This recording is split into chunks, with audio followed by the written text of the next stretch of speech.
Buenos días a todos. Esta clase corresponde al tema 7 de espectroscopía de emisión. Vamos a ver cómo ocurren los procesos de luminiscencia o emisión de luz de una molécula, las diferentes áreas de aplicación de esta técnica de espectroscopía. Vamos a ver cómo se aplica desde el punto de vista analítico y la parte instrumental de espectroscopía de emisión. Lo primero que vamos a definir es qué significa la luminiscencia. En sí es un proceso óptico que ocurre cuando alguna sustancia absorbe una radiación electromagnética para que pase de su estado fundamental a un estado excitado electrónico, y a partir de allí ocurre la emisión de la radiación por un proceso que no es radiativo, no es emisión de calor, sino de forma radiativa, perdón. La espectroscopía de luminiscencia cuantifica la emisión de fotones después de que haya ocurrido el proceso de absorción de energía por una sustancia. Estas técnicas son técnicas que se pueden utilizar de modo analítico, y las que se aplican principalmente contando este número de fotones emitidos son las técnicas de espectroscopía de fluorescencia y de fosforescencia. Existen distintos procesos naturales en el cual nosotros podemos estar viendo qué ocurre en estos procesos de luminiscencia, como es el caso de emisión de hongos, de insectos o de eh, animales marinos, tales como corales, medusas, anémonas, gusanos, peces abisales, que son los que se encuentran a mayor profundidad. Todos ellos pueden demostrar, se pueden observar que en ciertas condiciones emiten una cierta cantidad de luz, que en muchos casos lo utilizan como una herramienta de defensa o camuflaje, pero en sí son procesos naturales de fotoemisión. También hay muchas aplicaciones en el área de medicina, donde se aplica la espectroscopía de fluorescencia, como es el área principalmente de diagnóstico por imagen, en donde se aplican para diferentes tipos de tomografías computarizadas. El oxímetro, que es un aparato que mide la saturación de oxígeno, o aparatos de monitoreo cardíaco, en la cual siempre se basa en esta técnica, y la fototerapia, como por ejemplo para los tratamientos de la ictericia neonatal, que es cuando los niños toman un color amarillo en su piel debido a los altos niveles de bilirrubina. Otras de las aplicaciones muy utilizadas son en las áreas de forenses, donde se utiliza un compuesto muy conocido como el lumilol, que es un compuesto orgánico que en solución tiene la capacidad de emitir luz. Se utiliza mucho en el escenario del crimen, porque lo que ocurre es que se rocía con esta solución en zonas donde uno cree que puede haber restos de sangre, y una vez rociado con este líquido, si se aplica una lámpara ultravioleta en esa zona, y si este compuesto está en contacto con hierro de la hemoglobina de la sangre, entonces esa zona se ilumina de color azul, y entonces está indicando la presencia, hasta se pueden determinar huellas digitales en la escena del crimen, ¿sí? Y esto está indicando entonces la presencia eh, de hemoglobina de la sangre. Otra de las técnicas analíticas muy usadas es en laboratorios clínicos, en pruebas de inmunoensayo, por ejemplo, como la de ELISA, que ustedes ya lo van a ver más adelante, en análisis de la química sanguínea, conteo celular en laboratorios clínicos, etcétera, muchos tipos, muchas aplicaciones más. El proceso de emisión o fotoluminiscencia de una molécula se puede describir fácilmente utilizando o reutilizando el diagrama de Jablonski, que lo habíamos visto en la clase anterior, donde veíamos los procesos de absorción de una molécula. En todos los casos, el proceso de absorción siempre es fundamental porque es el que permite que la molécula absorba una cierta cantidad de energía para pasar a un estado excitado electrónico. Luego de ahí puede ocurrir una conversión interna donde se desprende, se libera energía en forma de calor hasta llegar al estado singlete que llamamos S1 o el primer nivel electrónico excitado a través de una relajación vibracional. Desde ese punto, desde ese estado excitado, pueden ocurrir dos procesos principales. Uno que es la fluorescencia, que llamamos, que es la emisión de esa energía que absorbió desde su estado excitado hasta su estado para pasar de su estado excitado a su estado fundamental. Y es un proceso de luminiscencia porque se emite una cierta cantidad de luz a una cierta longitud de onda, ¿sí? El resto de energía puede emitirse o puede liberarla a la molécula al medio que lo a su entorno en forma de calor. Otro de los procesos que puede ocurrir es que ocurra un cruce de sistemas desde un estado singlete que llamamos S1 a un estado triplete o T1, que desde ese estado su decaimiento al estado fundamental puede ocurrir también por fosforescencia que llamamos, que es otra forma de emisión de luz, pero a menor energía ocurre esto. Entonces, lo primero que ocurre en la molécula es una excitación a través de la absorción de energía para pasar de un estado fundamental S0 a diferentes estados excitados S1, S2 o T1. A partir de ese estado electrónico excitado, entonces la molécula produce diferentes procesos de acuerdo a las características estructurales y las condiciones en las que se encuentran. Hay casos en que se puede ver favorecido el proceso de fosforescencia, el proceso de fluorescencia o simplemente la relajación al estado fundamental en forma de calor. Los niveles de energía representados en el diagrama de Jablonski, ya sea a nivel fundamental o excitado, están representando orbitales moleculares en realidad. Si retomamos el tema de la configuración electrónica de la química general, debemos recordar que también en cada orbital no podía ser ocupado por más de 2 electrones y que esos electrones deberían tener espines opuestos, ¿sí? Si no se acuerdan, los espines tienen que ver, el espín de un electrón tiene que ver con el giro o el movimiento rotacional alrededor de su eje, que se representan por flechas en un sentido o el otro, significa que el electrón está girando en un sentido y en el otro caso, en la flecha opuesta, está girando en el sentido opuesto. En un estado fundamental, los electrones entonces se encuentran con espines opuestos. Y cuando absorbe energía, el paso a un estado del electrón a un estado excitado puede ocurrir conservando su spin o invirtiendo su spin y ocupar ese estado electrónico excitado. Si el spin se conserva, es decir, si se mantienen opuestos, el que está en estado fundamental con respecto al que está en estado excitado, entonces decimos que estos espines están apareados y entonces la molécula se encuentra en un estado singlete, excitado, como lo dice acá.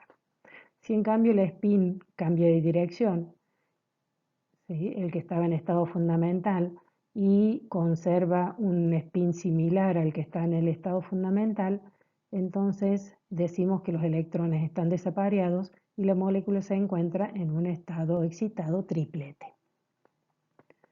En estado fundamental, la mayoría de las moléculas van a presentar que se encuentren con 2 electrones ocupando el mismo orbital, se consideran que están en estado singlete, excepto para el caso de la molécula de oxígeno.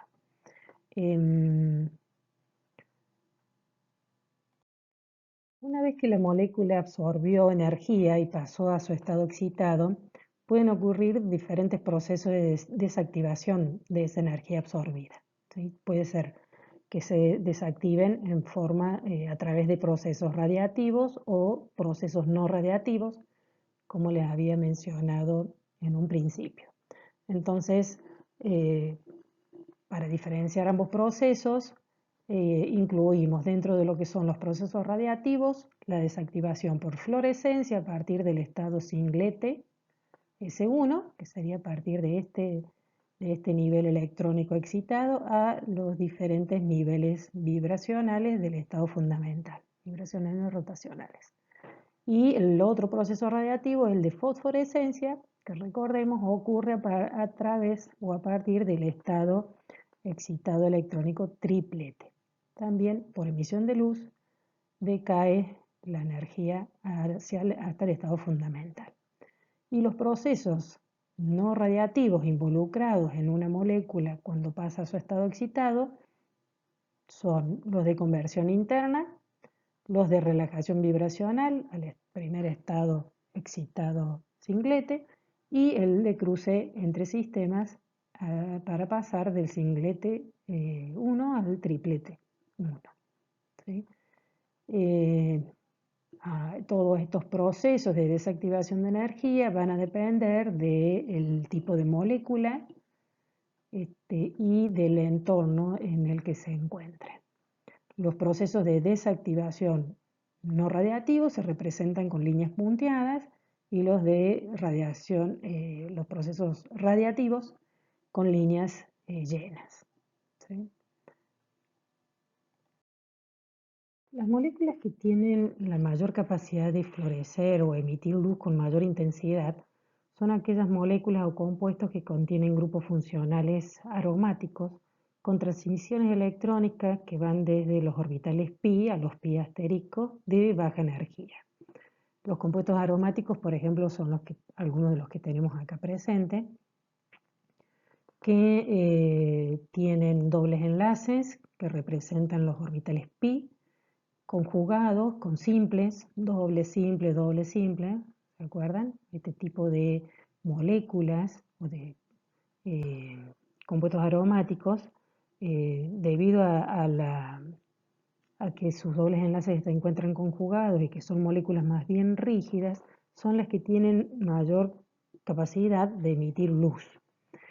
Acá tenemos un ejemplo de la quinina, que es un compuesto fluorescente, que es un medicamento que se utilizaba para tratamientos de malaria, o otro ejemplo es el triptofano, que es un aminoácido que forma parte de muchas cadenas poliméricas de proteínas, ¿sí? Que se utiliza en la fluorescencia para identificar la presencia de estos compuestos. Ahora vamos a comenzar con la parte instrumental y identificar en bloques las partes principales de un fluorómetro. Y más adelante vamos a analizar la diferencia entre un fluorómetro y un fotómetro. Como partes principales consideramos como siempre una fuente de luz que va a ser seleccionada o va a atravesar un monocromador en el cual vamos a seleccionar la longitud de onda necesaria para que la muestra que se encuentra en la cubeta pueda absorberla y pasar de su estado fundamental al estado excitado. Luego, a 90 grados de esa luz incidente o luz de excitación, se coloca un segundo monocromador que va a tomar la luz de emisión de la molécula fluorescente y ese monocromador va a dirigir la luz al detector para hacer un análisis tanto cuantitativo como cualitativo de la molécula y luego pasa como última etapa el bloque del registrador. La fuente de un fluorómetro por lo general tienen que ser de lámparas de alta intensidad de luz, que emiten alta intensidad de luz, como son las lámparas de arco de xenón o arcos de mercurio. Luego los dos monocromadores son similares a los que estudiamos para la espectrofotometría. Pueden ser monocromadores de red de difracción o filtros directamente. El detector también son tubos fotomultiplicadores que convierten la cantidad de fotones emitidos por la molécula en una señal eléctrica. Y la cubeta, a diferencia de la que se usaba para espectroscopía de absorción, en este caso siguen siendo rectangulares o cilíndricas de los mismos materiales de acuerdo a la longitud de luz absorbida. Pueden ser de vidrio, sílice o cuarzo, pero la diferencia es que en este caso las cubetas rectangulares deben tener las 4 caras transparentes.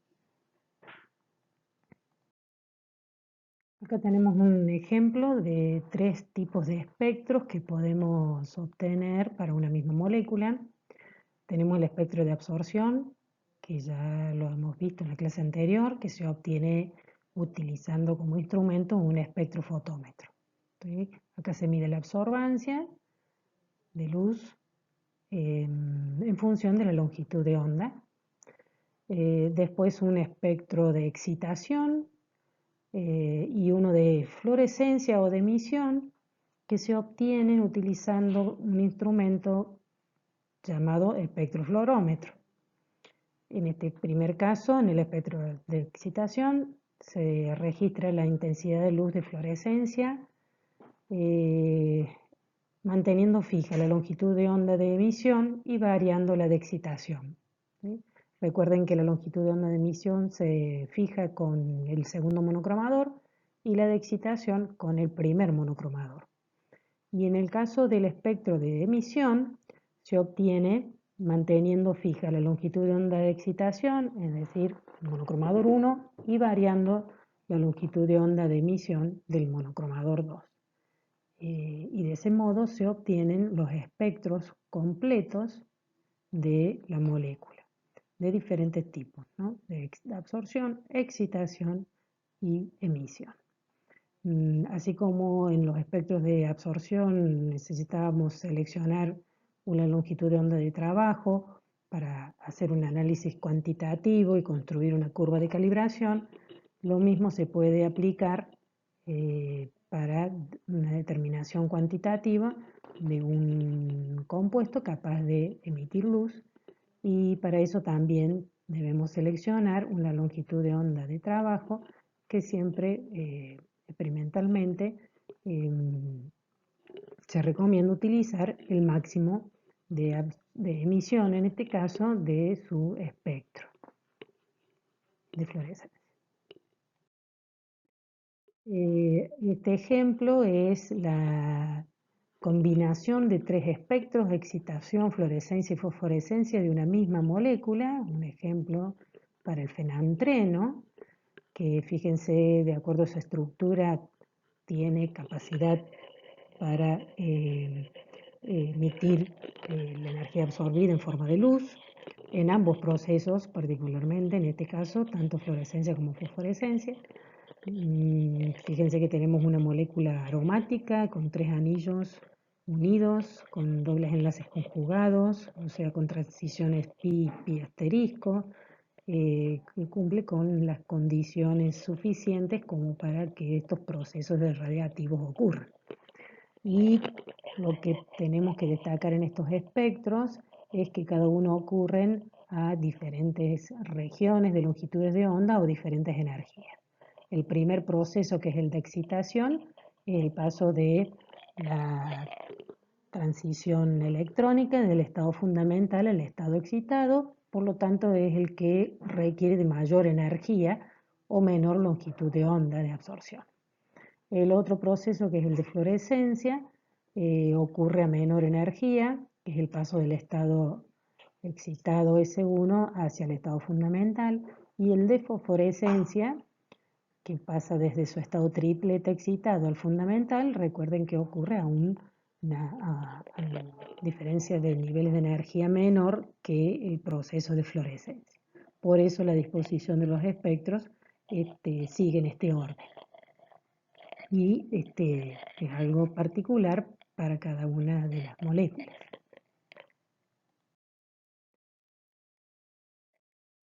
La diferencia de la técnica de absorción y de fluorescencia tiene que ver con la disposición principalmente de los monocromadores. Recuerden que para medir la absorción o la cantidad de luz absorbida por una muestra, hacíamos incidir una cierta cantidad de luz y en la misma dirección lo que se observa es la cantidad de luz transmitida. Y en este caso se definía una propiedad llamada transmitancia, que era la relación de ambas intensidades, luz incidente y luz transmitida.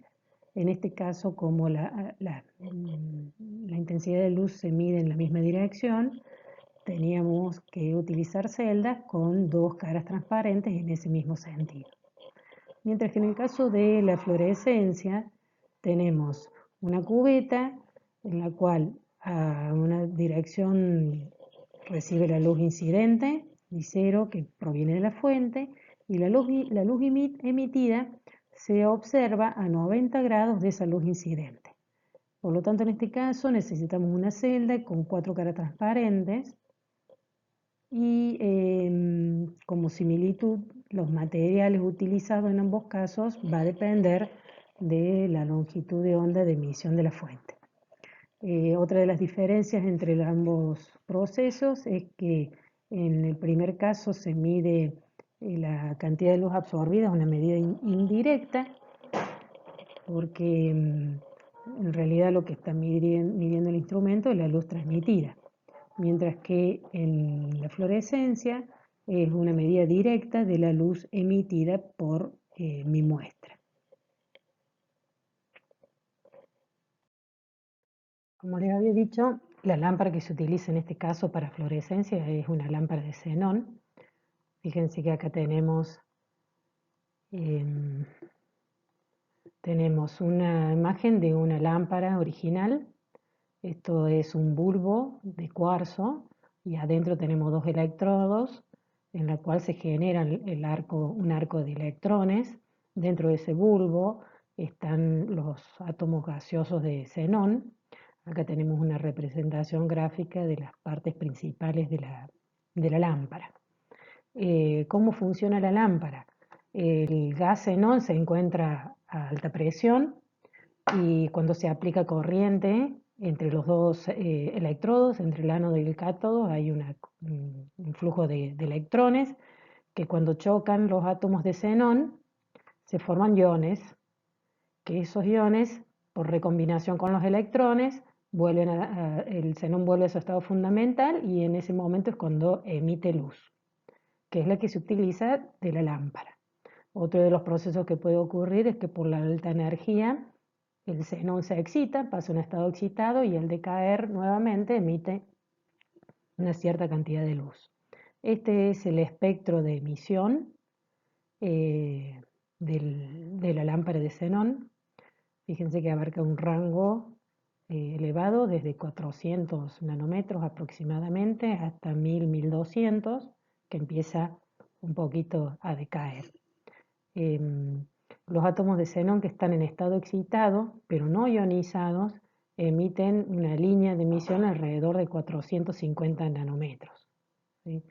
Mientras que los otros, generados por colisiones entre átomos y electrones, ayudan a que ese espectro se amplíe y abarque una región más ancha de luz emitida. La cubeta, como les había dicho, en este caso, bueno, como la luz incidente y la emitida están a 90 grados, las 4 caras de la cubeta debe ser transparente.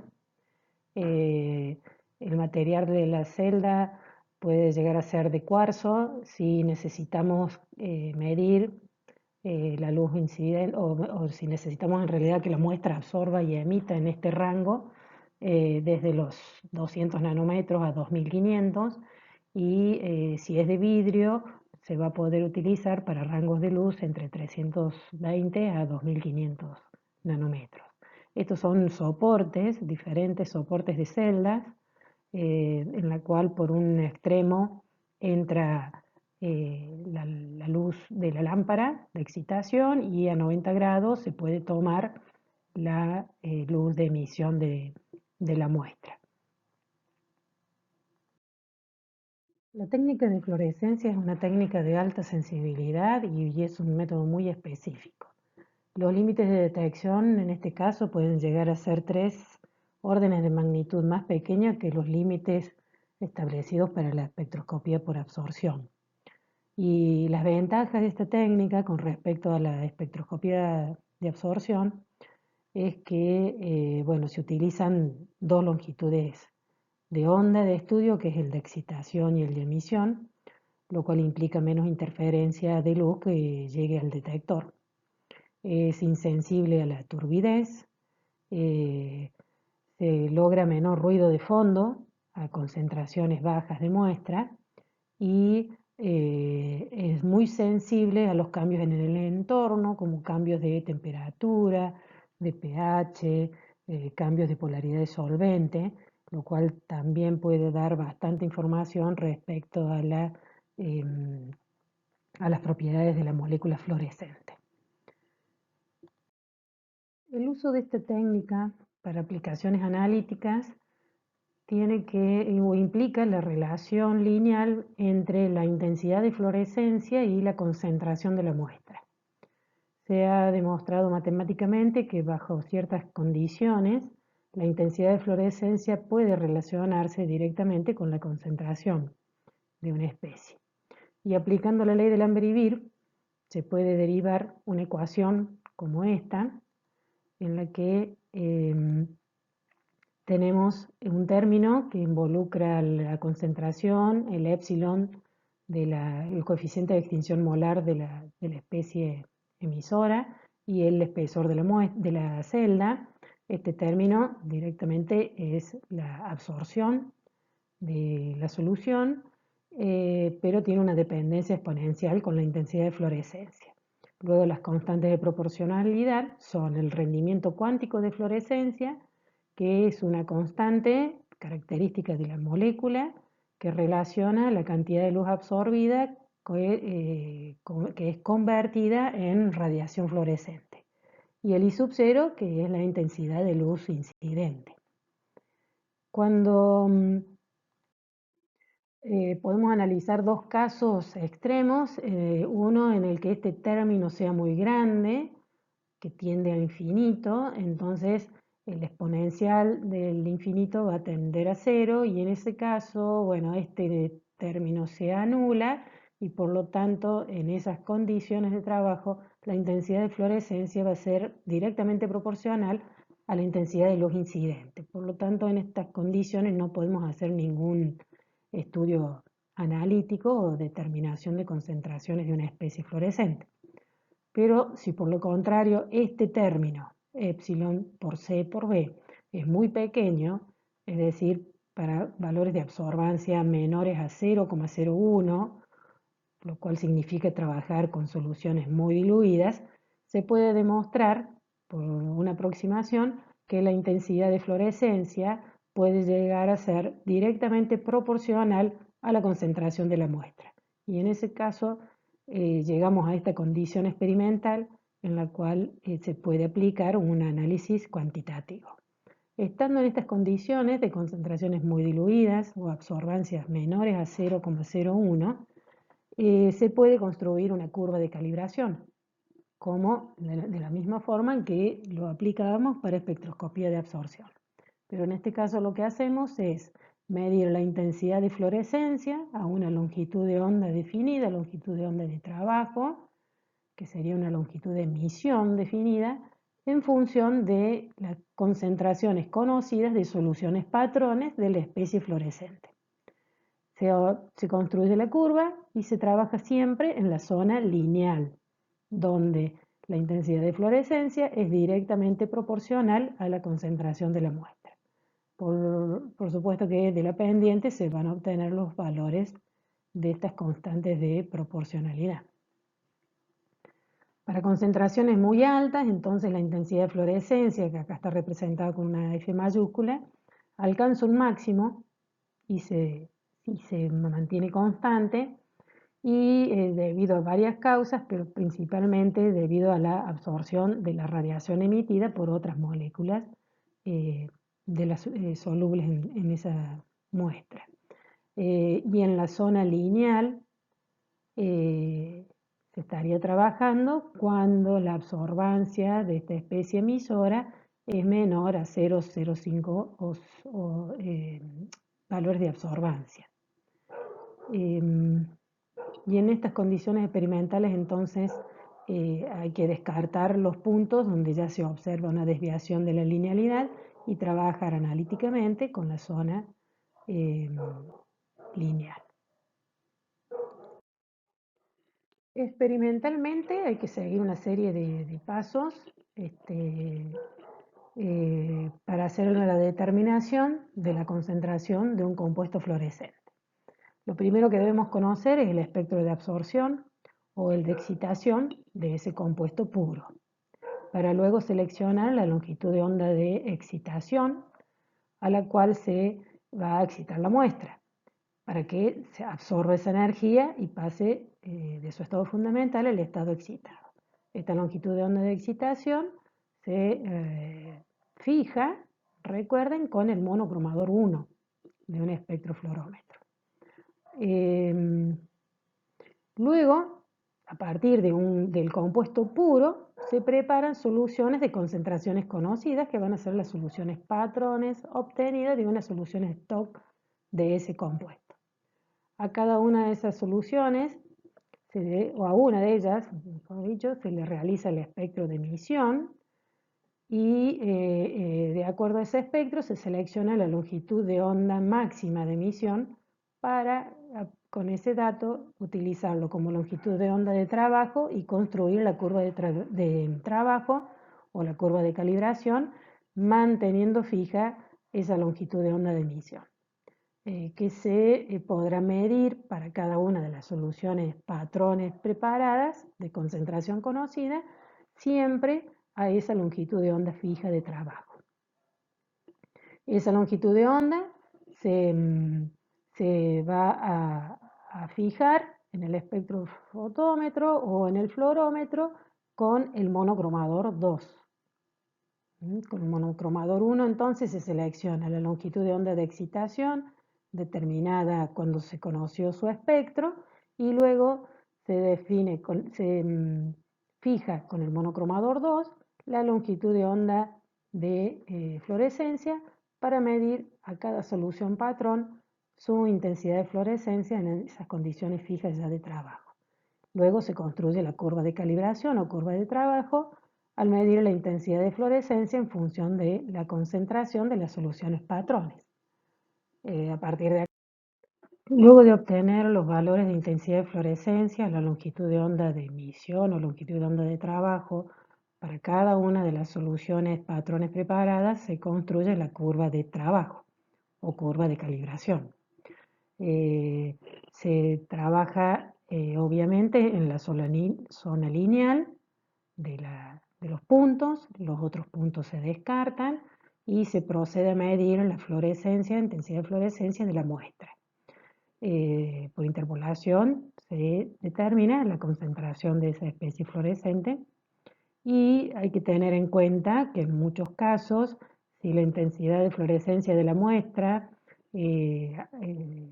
supera la zona lineal, entonces debe ser diluida una cierta cantidad de veces hasta que la señal de fluorescencia caiga dentro de ese rango.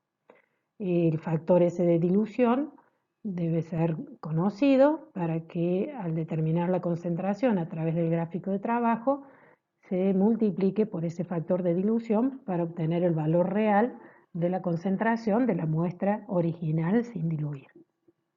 En el laboratorio vamos a hacer la determinación florimétrica del sulfato de quinina de una gaseosa cuyo componente principal es la quinina, que le da el sabor amargo, y esa gaseosa es el agua tónica. Entonces, más adelante van a recibir las instrucciones específicas de este trabajo práctico, pero el procedimiento en sí va a ser determinar el espectro de absorción o excitación del sulfato de quinina para definir la longitud de onda de excitación que vamos a fijar con el monocromador 1 del espectrofluorómetro. Luego se va a determinar el espectro de emisión de la quinina y allí, una vez conocido, definimos cuál va a ser la longitud de onda de emisión que vamos a fijar para construir la curva de trabajo.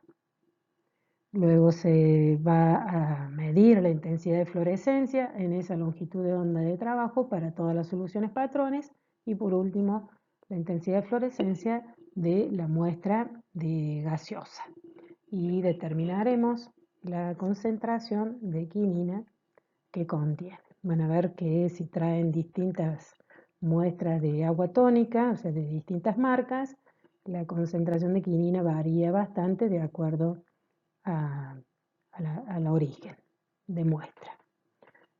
Así que bueno, o sea, ahí en ese práctico van a poder aplicar nuevamente todos estos contenidos que les comenté hoy en esta clase.